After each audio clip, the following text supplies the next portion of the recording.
Professor Gaspar Estrada, politólogo, o senhor moderou o encontro de ontem.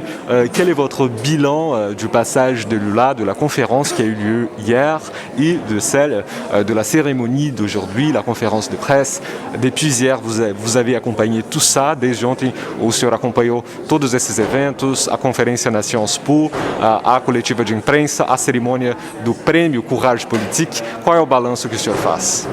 Vous pouvez dire en français et je traduirai. Je pense que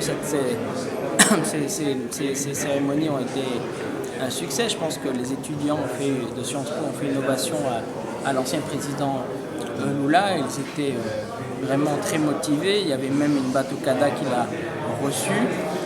Il a fait un discours vraiment partant sur les grands équilibres internationaux, le besoin de renforcer le multilatéralisme.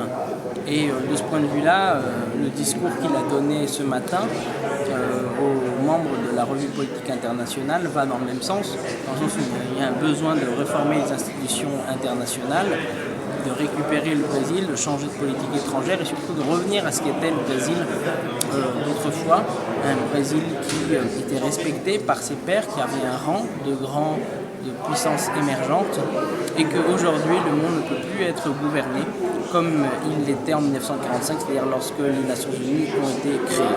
Donc, en résumé, c'est ça le message du président, et je prends le président Lula, e je pense qu'il a été bien accueilli à Paris. Segunda pergunta e última, a Operação Lava Jato está sendo derrotada enquanto imagem no exterior?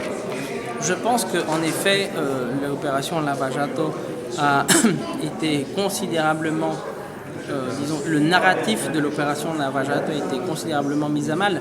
Un, parce que la propre justice brésilienne a affirmé, elle a même décidé que les jugements emblématiques de cette opération avaient été partiaux et donc ils n'avaient pas été conduits selon les règles du droit, et donc de ce point de vue-là, la propre justice brésilienne a émis une décision très rare et ce qui renforce son poids.